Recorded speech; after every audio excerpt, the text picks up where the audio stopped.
الحمد لله الحمد لله نحمده ونستعينه ونستغفره ونؤمن به ونتوكل عليه ونعوذ بالله من شرور أنفسنا ومن سيئات أعمالنا من يهده الله فلا مضل له ومن يضلله فلا هادي له ونشهد أن لا إله إلا الله وحده لا شريك له ونشهد أن محمدا عبده ورسوله أما بعد فأعوذ بالله من الشيطان الرجيم بسم الله الرحمن الرحيم واتقوا يوما ترجعون فيه إلى الله ثم توفى كل نفس ما كسبت وهم لا يظلمون سبحانك لا علم لنا إلا ما علمتنا إنك أنت العليم الحكيم رب اشرح لي صدري ويسر لي أمري واحلل عقدة من لساني يفقه قولي اللهم صل على سيدنا ومولانا محمد وعلى آل سيدنا ومولانا محمد وبارك وسلم عليه لسیدنا حضرت ابوبکر صدیق رضی اللہ تعالی عنہ فضائل و مناقب بیانیږي. حضرت ابوبکر صدیق رضی اللہ تعالی عنہ خاندانی چې کوم فضیلت دا د نسب په لحاظ سره کوم فضیلت دا بیان شو دا ابوبکر صدیق رضی اللہ تعالی عنہ د الله د دین د پورا د اسلام د ویلولې د پورا چې کوم کردار ادا کړه دا کی مدوتی زندگی دے حضرت ابوبکر صدیق رضی اللہ تعالیٰ عنہ ہوا نردے میں زندگی مختلف پہلو بندی دے ابوبکر صدیق رضی اللہ تعالیٰ عنہ خبر شوئی دو بہر کف موضوع ڈیرویز دے ابوبکر صدیق رضی اللہ تعالیٰ عنہ زکا چدید کی میں غزوات شہیسہ و خستی دے تفصیل ابوبکر صدیق رضی اللہ تعالیٰ عنہ دے خلافت زندگی خلافتی سرنگ کړه دا د موضوع کوتی دا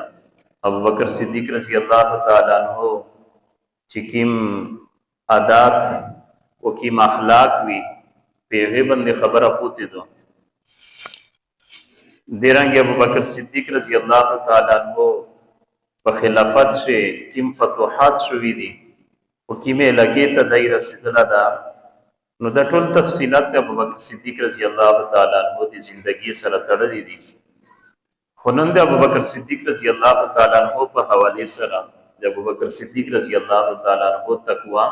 او د آخرت فکر د ابوبکر صدیق رضی اللہ تعالی عنہ سره سم رضیو او په دې باندې امیزو تاسو سوچا کوي چې ګوره د دې خلک سره د آخرت سم فکر او د الله نه سم رټالیدل سره د دې چې الله رب العالمین کی مقام ورکړو د انبیاء کرام نه بعد اوچت درجات د ابوبکر صدیق رضی اللہ تعالی عنہ حضرت ابوبکر صدیق رضی اللہ تعالی عنہ د قران مجید د آیات د چوتکو یوما ترجعون فیه الی الله د قران مجید بالکل اخری آیت ده اخری نازل شو آیت د قران مجید ده الله تعالی مشت اخری پیغام درو کړه دا وتقو تسودریږي یوما دغه ورزنا ترجعون فیه الی الله چې په هغه ورځ شوی ته الله رب العالمین ته واپسی وی الله تعالی ته واپس کیږي ثم توفى كل نفس ما كسبت وهم لا يظلمون نو هر یو انسان ته د خپل عمل مطابق دته مکمله بدلا ملويږي او د چا سره هیڅ قسم ظلم نه کیږي په دنیا شي سکړي الله تعالی وی دی بدل ورکړي شي کړي وی شابت لاوي بد کړي بد بدلاوي نو دا الله رب العالمین ورکړي ابوبکر صدیق رضی اللہ تعالی عنہ زندگی د فکر آخرت نه ډکوا کله یو تقریر و یو خطبه د سنوا چې پیږي شوی د آخرت فکر او احساس په یو مقابل د دای فرمی وچ د موي واپس چې په جنگ شوی یعنی د الله د دین د بلندی د پرځ جهاد او پاشي وی او بل شامل دی جنگ نه بهر وی د جهاد نه بهر نو بیا زه د الله رب العالمین د حسین لري چې الله رب العالمین حتی په وسانی والله رب العالمین سزو مترونه کی دمر د الله نه ډار دي کو ابو بکر صدیق رضی الله تعالی درنګ حضرت ابو بکر صدیق رضی الله تعالی عنہ ویل وی چې کاش چې په دنیا کې زیو انسان نو پیدا بلکې زیو ونه وا و دې لیاره باندې کې میشون کیم زناور تیریږي یګه ز فړلا واغه پخې واغونه او بیا ز ختم شو او داسې په دنیا شو په آخرت چې الله رب العالمین ته مې پېښین و او کله ویل وی چې کاش چې ز په دنیا شو یو مرغه وا و دې مرغونه غوندې خپل کله ویونه تا کله بلې ونه تا او دا خوشی مې کوله او د آخرت د یوسف کتاب نه زفلوسو یو ورځ په لیارې باندې روان د یو لرګی چیک وایي چې کاش چې زه په دنیا کې د یو لرګی و او په دنیا کې سوځول شو او بس ختم و او د الله رب العالمین د ویلوړینا د ورځې د قیامت د یوسف کتاب نه زفلوسو د سیدنا حضرت ابوبکر صدیق رضی الله تعالی عنہ دا د آخرت فکر او د آخرت احساس په یو موقع باندې سیکرول لورتا حضرت رافع طائی رضی الله تعالی عنہ یو صحابی دا رافع طائی رضی الله تعالی عنہ ترو گئی ورته چې ابوبکر متصل صحت وکا دای ورته چې لمیس کا واری جن سا زکات پر کوا حج کوا وګورئ وا خبرات تکاو چې د خلافت او د ذمہ داری او د امارت نه ځون بچ کوا زکه چې کچېره په تو باندې د امارت ذمہ داری روغلا د خلافت ذمہ داری روغلا نو بیا په ورځ د قیامت د تاسو یوسف کې توبه ډېر ویژ دی الله رب العالمین ته د خلافت د خپل ذمہ داری بیا یوسف ورکړي ځکه وې صحابه کرام ته او خلافات وی چې کله خلافت ورکړي نو یو مشکل په زیره ورکو نن د میجا حکمرانان د میجا خلک دا غوړي چې مت د ملاو شي ویلې غوړي څنګه چې د دې مقصد دا چې زه دنیا کې وګټم آخرت فکر نشته وسره او د صحابه کرام سره د خلفای راشدین سره د آخرت فکر او د الله نه ډارېدل چې چیرې داسې نه چې د غویو شي خو د مصر الله رب العالمین یې څوک کې توپ کوي زه بیا څه د الله رب العالمین په دربار او دا ضروری ده د یوسف کې توپ نو دا د دغشي نه دی ډارېدل د الله رب العالمین د ویلوړینا او د یوسف کې توپ د دې وجه نه ابوبکر صدیق رضی الله تعالی عنہ ته چې سیک نصیحت ته راغله نصیحت دا ورته کوي په دې څه شي دا د آخرت احساس ده فکر آخرت ده په یو موقع باندې چې تقریر ته چیک شو او خطبه ویلا او بیا دې جنابات ویل چې مو په یو موقع د رسول الله صلی الله علیه وسلم نارویدری پیغمبر علیه الصلاۃ والسلام فرمایي په دې وخت باندې پیغمبر علیه الصلاۃ والسلام د دنیا نه رخصت شو ده خو چې د پیغمبر علیه الصلاۃ والسلام نو مخالف جوړو دی واجی نه خبره نشي کوي بیا دې جنابات په خبره لګیاش خو بیا دې خبره نشي کوي بیا په جوړو خو چې کله ځاګدو کوي به کیما خبره کوي وی چې د الله رب العالمین نه معافي وړي په خپل ګناه باندې او د آخرت کامیابی د الله نه وړي دا د ابوبکر صدیق رضی الله تعالی عنہ خطبه او تقریر وو چې د الله نه معافي وړي او د آخرت کامیابی د الله نه وړي چې آخرت الله رب العالمین کامیابی دی دا د ابوبکر صدیق رضی الله تعالی عنہ ټول ژوندۍ د آخرت احساس نه وکاو د دې وجنه په یو موقع باندې حضرت ابوبکر صدیق رضی الله تعالی عنہ امیر المؤمنین دا په منبر باندې نوسته اعلان یو کو چې زوی ثبوت د ایشونه تقسیم کو او چې کیم کا سن حق دوری دا پړه وروړي چې زدتا ایش ورکا یوه شزینا په کیر شه د اعلان اوریدل دا د امیر المؤمنین حضرت ابوبکر صدیق رضی الله تعالی عنہ یو خپل خون ته پړه ورکړه چې خلیفہ او ابوبکر صدیق رضی الله تعالی عنہ اعلان کړه د پړه وخلا چې دای شي ته ایش دیر کی وګوره اعلان شه دا ویلي چې بغیر د اجازه نه سیک متمرسي اجازه توخلی بیا دریم دا کاس ورغلا دا او د اعلان په خپل نه دروید لکیر ول خلیفہ پړه ورکړه د چې ورسایش تا ورشه چې ایش دیر کی نو دای بغیر د اجازه نه د حضرت ابوبکر صدیق رضی الله تعالی عنہ دربار ته ورغلا ابوبکر صدیق رضی الله تعالی عنہ غپړه زنه وخصو په د پړی باندې وایي خلیفہ دا د وخت بادشاہ دا امیر المؤمنین دا د ادب دی وجنا چې مې اعلان دا کړه چې بغیر د اجازه نه مرسي وته د اجازه نه بغیر روغله نبی دې کې د وجنا سزو ورکړه پاپړی باندې وایي وګوره سمره احساس تا ور سره ابوبکر صدیق رضی الله تعالی عنہ سره چې کله د ایشونه تقسیم وشو بیا اعلان وکړ چې هغه سړی روالي چې مو وایي او بغیر د اجازه نه دربار ته راغله وی چې اکاس ته وایي چې امیر المؤمنین ابوبکر صدیق رضی الله تعالی عنہ دې وړي چې بیا په ترېدو باندې دا چې بیا څه سزا وکړي. ابوبکر صدیق رضی الله تعالی عنہ ته د پړه وخلا چې سرنګ میواله ودا شي متیا ویا. حضرت عمر رضی الله تعالی عنہ ته فرمایي چې امیر المؤمنین د سکوي ته د خلک سرنګ طریقه په خلفاوی باندې کوي چې سبوت یې سیک وای په ودای خلیفہ ته چې مو ته پړه وکوا. ابوبکر صدیق رضی الله تعالی عنہ دا سکول چې زدا وایا تو چې والا دا ظلم په دینه دا کړه زیاتای دین دا کړه د تعذيب دی وجه نه دی والا د ادب دی وجه نه دی والا دوته چې نه پورز د قیامت الله رب العالمین مونږ دې پښتنه کوي چې الله تاسو جواب ورکړي نو د ورځ د قیامت د حساب نه چې صدق په دنیا شپلوش. نو دا یو واقعیا د ابوبکر صدیق رضی الله تعالی عنہ په یو مقابله میں حضرت ربیعہ بن کعب اسلمی رضی الله تعالی عنہ سره سم ملارغلا فتح الباری د بخاری شرح دو ایغ دا نوم چې کیندا ربیعہ بن جعفر لیکلا دا و په یو ځای شي ربیعہ بن کعب اسلمی لیکلا دا او فتح الباری دا لیکلی دي چې دا دونه معاملہ وا پونه باندې دي سې کیسه راغلی او تلخیر راغلی او د ابوبکر صدیق رضی الله تعالی عنہ د حضرت ربیعہ رضی الله تعالی عنہ بهر کې ابوبکر صدیق رضی الله تعالی عنہ حضرت ربیعہ رضی الله تعالی عنہ ته د خلین نلش کی سخت الفاظ وته سختی ورکړه نو چې سختی ورکړه د سره احساس ابوبکر صدیق رضی الله تعالی عنہ سره فورا احساس چې مونږه سختی وشله او چې د سرنګ ټکی می چې ته استعمال کړو په سختی شدا شای مو ته استعمال کړ سخت کی ته استعمال کوم حضرت ربیعہ رضی الله تعالی عنہ اور دې چې نازل نه استعمال چې ابوبکر صدیق رضی الله تعالی عنہ یو لوی مقام ابوبکر صدیق کو دا ویل چې په دنیا کې بدل نه چې پورز د قیامت الله رب العالمین دې سوب نزف لوسو ایک صحابي وی چې نه د ابوبکر صدیق لوی مقام د زسرنګ بدل نه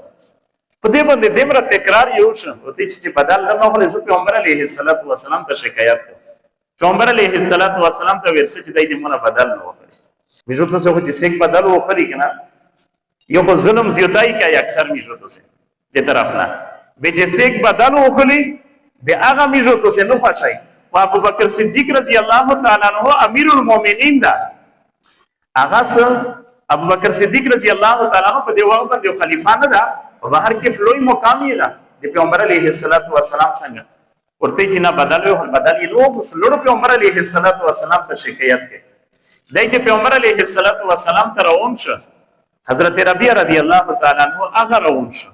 د پښه خاندان خلک ته پته ولګیدله چې ابوبکر صدیق تو سره زیاتای او سختیات سره وکړه اسے نه بعد دی وی چې مونږه بدله دې دغه سختی وکړه الٹا دای پیغمبر علیہ الصلوۃ والسلام ته گلایا کوي اته خلاف سی پیغمبر علیہ الصلوۃ والسلام ته مونږه د بدل وکړي دی نو په دې باندې کوم خلک راون شل حضرت ربیعہ رضی الله تعالی عنہ سره ربیعہ رضی الله تعالی عنہ ته یی چې ګوره تاسو معنی شي د مو ابوبکر صدیق په معاملې کې تاسو مداخلت ما کوي کچره تاسو د مو سره ز پیغمبر علیہ الصلوۃ والسلام ته سره ورسې چې د سنی چې پیغمبر علیہ الصلوۃ والسلام مو ته غوسه شي او کچره پیغمبر علیہ الصلوۃ والسلام تاسو سره ولیدل وسه د پیغمبر علیہ الصلوۃ والسلام سخت ناراض شو په غوسه وشي او که پیغمبر علیہ الصلوۃ والسلام ناراض شو په غوسه شو نو الله رب العالمین ناراض او په غوسه شي چې الله رب العالمین مونږه ناراض شي او په غوسه شي نو د ربیعہ او بیا خیر نشته ده نو دې وجنا د ربیعہ او د ابوبکر صدیق په معاملې کې تاسو مو سره مداخلت ما کوي مو پرېږ دی نو کوم خلک واپس کړ چې تاسو میش پدې کې ابوبکر صدیق رضی الله تعالی عنہ لور پیغمبر علیہ الصلوۃ والسلام ته شکایت وکړ وی چې یا رسول الله مونږه سختی وشله غوسه مې وکړله او په غوسه کې مې سخت الفاظ استعمال کړل ربیعہ رضی الله تعالی عنہ ته نو دای مونږه بدل نو خلی مو ته دا غشي سخت الفاظ استعمال کړي ځکه چې الله رب العالمین پورې د قیامت مونږه دغه پښتنه کې زو الله ته څه جوړ وکړو ګوره د آخرت احساس ته د ابوبکر صدیق رضی الله تعالی عنہ سره دا احساس کنن پیدا شو نو هر سړی خپل حق چې کیم دا معاف کی بل انسان ته ترجیح ورکړي چې د انسان د معافی سمره لوی فضیلت ده سمره الله رب العالمین پر روزي کړي د یو انسان سره نرمي د الله رب العالمین سمره خوشوي ابوبکر صدیق رضی الله تعالی عنہ پیغمبر علیہ الصلوۃ والسلام ته شکایت وکړي چې یا رسول الله تور ته وی چې مو ته د الفاظ استعمال کی واغه شي غوسه واغه شي سختی د مو سره پیغمبر علیه الصلاۃ والسلام دی ربیعه نه پښتنه وکړه چې رسول الله تاسو سم معاملې راوړل تاسو خبره باندې ابو بکر صدیق دې فلنا سخت الفاظ وته نو دای وی چې تم ته هغه شي سختي او زنه کو ابو بکر صدیق لوی مقام ده پیغمبر علیه الصلاۃ والسلام ته چې شوه کړی چې سده او تویل یا نه دي و صرف دا ورته وی چې ابو بکر ته د الله رب العالمین معافي وکي ربیعه رضی الله تعالی عنہ پیغمبر علیه الصلاۃ والسلام حکم ده ورته وی چې ابو بکر الله رب العالمین د ته معافي وکي خو چې ابو بکر صدیق ته د ټکو کو چې الله رب العالمین د ته معافي وکي ابو بکر صدیق رضی الله تعالی عنہ د سترګې نش کړهونه شو او جوړو باندې لګیا صرف د ټکی دی وجه نه چې الله ابو بکر دا معافي وکي دا د ابو بکر صدیق رضی الله تعالی عنہ تقوا دا د آخرت احساس دا فکر آخرت دا فکر آخرت کا پیدوش نن په دنیا شو به هر شي دي خو د آخرت احساس دې نه ختم شو دا چې الله رب العالمین ته ویلوړای دا الله رب العالمین دې دغه ژوندۍ سوب کې توبر نه وغلی دې دغه وی شوی د میرنا پښتنه کېږي د حضرت ابو بکر صدیق رضی الله تعالی عنہ د حضرت عمر رضی الله تعالی عنہ په میون شی ورځ تلخیر وغلل څه سختی وشله واغه سختی چې ابو بکر صدیق رضی الله تعالی عنہ ورته حضرت ابو بکر صدیق رضی الله تعالی عنہ په دې خبره باندې خفه شو عمر ته وی چې متمافي او مونږ دغه شی بدل وکړه نو ته دغه شی الفاظ استعمال عمر رضی الله تعالی عنہ انکار کې دغه سے معاملہ بیا لوړ د پیغمبر علیه الصلاۃ والسلام ابو بکر صدیق رضی الله تعالی عنہ چې عمر رضی الله تعالی عنہ ته پته ولګیلا چې ابو بکر چیک شو روان شو چې د سنې چې پیغمبر علیه الصلاۃ والسلام ته ویل شي د سنې چې پیغمبر علیه الصلاۃ والسلام ته ګیلاو کې عمر پیغمبر علیه الصلاۃ والسلام خفه نشي افورا چیک شو عمر رضی الله تعالی عنہ لوړ ابو بکر صدیق په کېر شو کېته ابو بکر صدیق رضی الله تعالی عنہ په کېر شنشته ته پته ولګیل چې دا پیغمبر علیه الصلاۃ والسلام ته ورغله عمر رضی الله تعالی عنہ فورا لوړ رسول الله صلی الله علیه وسلم ته پیغمبر علیه الصلاۃ والسلام سره ابو بکر صدیق نوسته ابو بکر صدیق خبره ورته کړی ده چې رسول الله عمر نه خپه شو دا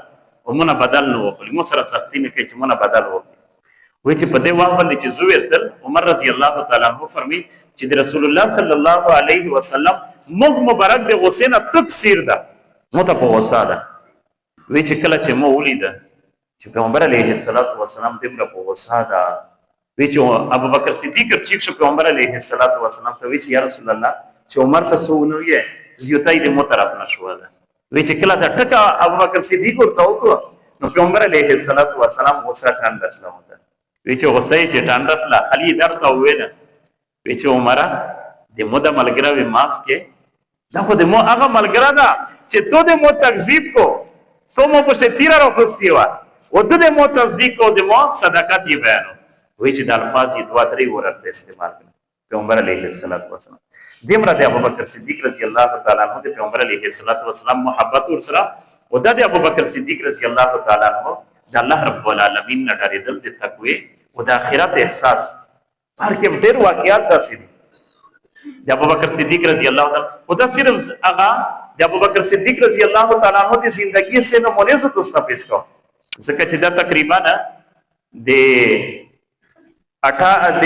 20 جمادی الثانی نه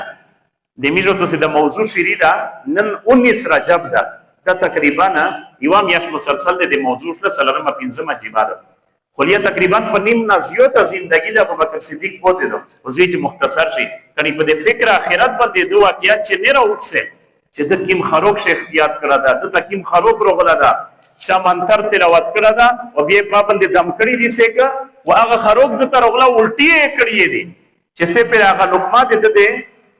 ګډ نه واپس شو یند د تیمره پرې کوشش کړه دا کړه چوتوي تیمره کوشش یو لقمه دې تیر اسلا او په هغه منتر سره چې چا دم کړه د جاهلیت په زمانه کې وی چې دا هو الټي وی چې لوډ لې وی چې کده دغه یوې لقمه سره د مو سه عقلی و د مو زندگی تلی و زندگی ما ختموله وی چې دا لقمه مو په خپل کې دې شنه پر دولت حرامه الله د ملک ولې توفیق امين اللهم صل على سيدنا ومولانا محمد وعلى ال سيدنا ومولانا محمد وبارك وسلم عليه اللهم ربنا آتنا في الدنيا حسنه وفي الاخره حسنه وقنا عذاب النار اللهم رب اغفر وارحم وانت خير الراحمين